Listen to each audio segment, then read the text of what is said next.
ulah nanya wae. Hayu atuh masak.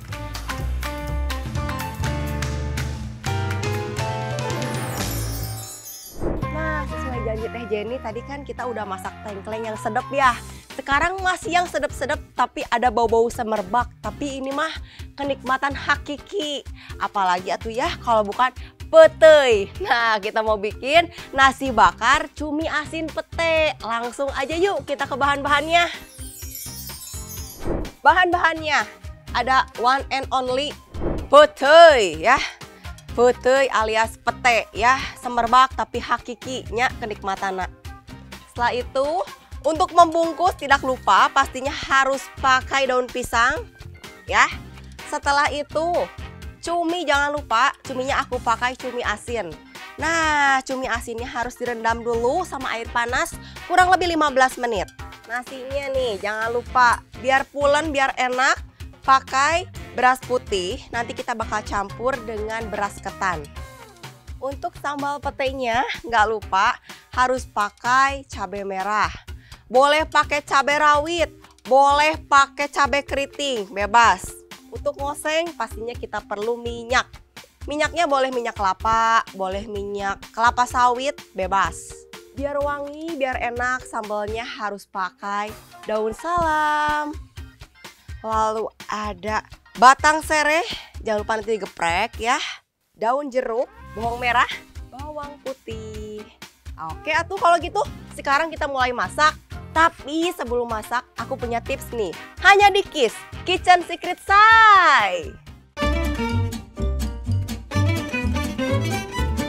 Nah, di Kiss kali ini Teh Jenny bakal kasih tips yang berguna banget nih buat ece-ece di rumah. Kan hari ini kita mau bikin nasi bakar cumi pete. Nggak mau kan nasi bakarnya bau pete? Nah, ada tips nih cara menghilangkan dan mengurangi bau pete. Yuk langsung aja ambil pete dan cari pete yang udah tua ya pastinya. Setelah itu aku mau keluarkan dulu petenya dengan cara seperti ini nih. Jadi kita akan motong tapi agak miring. Setelah itu kita siapkan mangkuk kecil, keluarkan petenya. Ini semerbak kieunya. Pokoknya siap-siap weh kalau makan pete, WC ya kudu sering-sering dibersihkan. Tapi tenang karena ada Kiss Kitchen Secret Say yang ngasih tips gimana biar pete itu nggak terlalu bau. Jadi nggak apa-apa lah ya makan banyak juga. Nah ini kan udah dikupas ya. Sekarang petenya mau aku cuci 2-3 kali. Lalu direndam kurang lebih 10 menit sebelum kita oseng atau kita rebus untuk menghilangkan baunya. Habis itu kita tiriskan. Nah ini udah aku tiriskan, sekarang tinggal aku oseng dengan sedikit minyak sampai baunya agak berkurang. Diosengnya dengan api kecil aja, perlahan-lahan sampai baunya menguap. Nah kalau baunya udah berkurang, udah nggak terlalu semerbak, sekarang kita bisa angkat dan bisa kita proses jadi nasi bakar cumi pete. Nggak sabar deh. Cece, petenya udah nggak bau, sekarang kita mulai masak aja ya. Pertama-tama aku mau masak dulu nih berasnya. Masukkan beras putih ke dalam rice cooker. Jadi nggak perlu riweh-riweh ya pakai dandang karena ini praktis banget. Di rice cooker pun jadi dan pulen. Tapi kalau mau pulen ada tipsnya. Campurkan beras putih dengan beras ketan, cukup sedikit aja, kurang lebih 10% dari berat beras putih. Masukkan, lalu aduk rata dulu ya.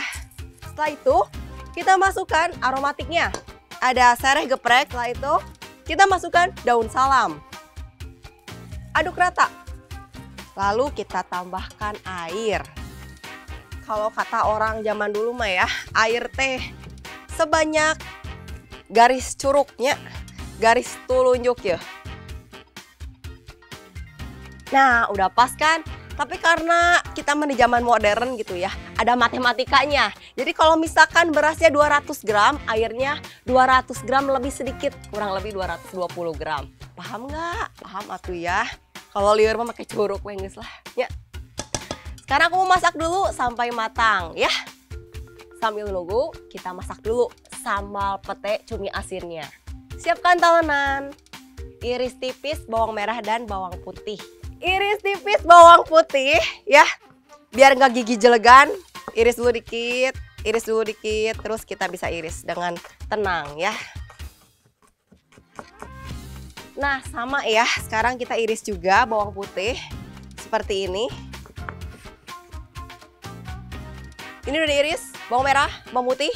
Sekarang kita cincang cabenya.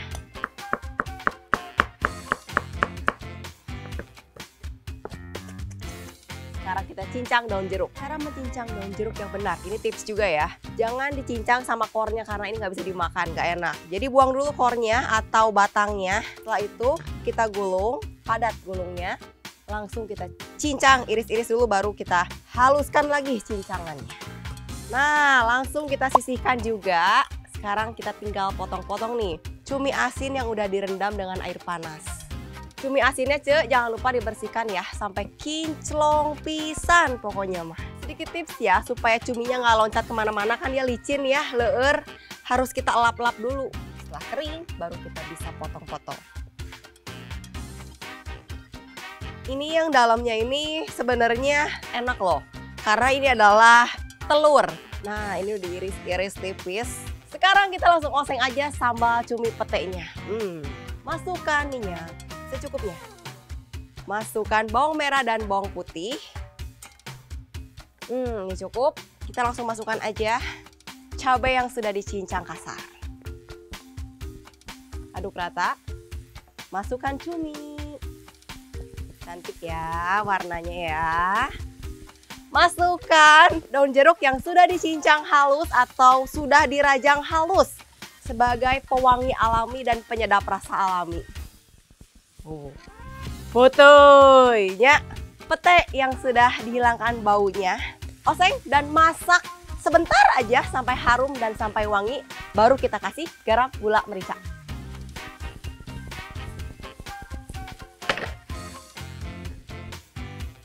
Udah deh. Sekarang kita tinggal cek ya, kayaknya nasinya udah matang nih. Kalau udah, kita gulung-gulung nih sama sambal petenya. Enak pisan, udah gak sabar. Nih dia, nasi yang pulen dan wangi udah matang. Ece-ece, jangan takut ya, jangan khawatir kalau nasinya ada merah-merah gini. Ini mah wajar, karena kita pakai rempah-rempah kan ya tadi, daun salam ya, sama sereh juga. Ini sisihkan dulu. Nah, di sambal cumi yang masih anget-anget nih, kita masukkan daun kemangi.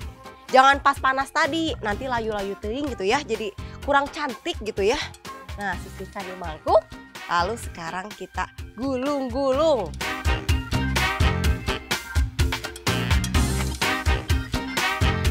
Tim suka pete, mana tangannya? Acungkan.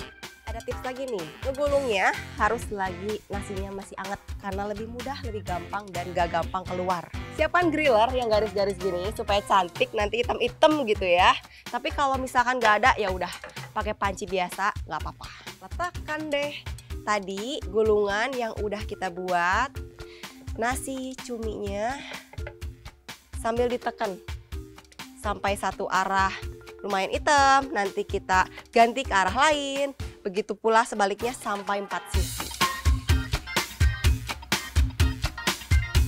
Nah, kalau udah ada gosong-gosong sedikit dan udah wangi banget nih daun pisangnya, udah bisa kita tiriskan dan kita sajikan di plating. Udah gak sabar banget nih buat nyicip. Pokoknya mah gampang pisan, tapi aduh luar biasanya meninggunah pisan. Nih aku mau ngasih tahu dalamnya, mau ngabibita ece-ece di rumah. Pulen nama nih karasanya.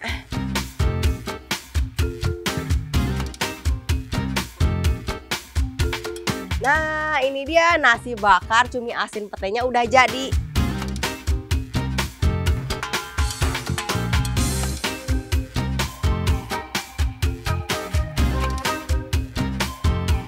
Nikmat pisan kan? Tapi tunggu, ada yang gak kalah nikmat. Ini mah sekarang yang manis-manis. Aku mau kasih resep dessert buat ece-ece di rumah. Kira-kira abis ini masak apa, Ce?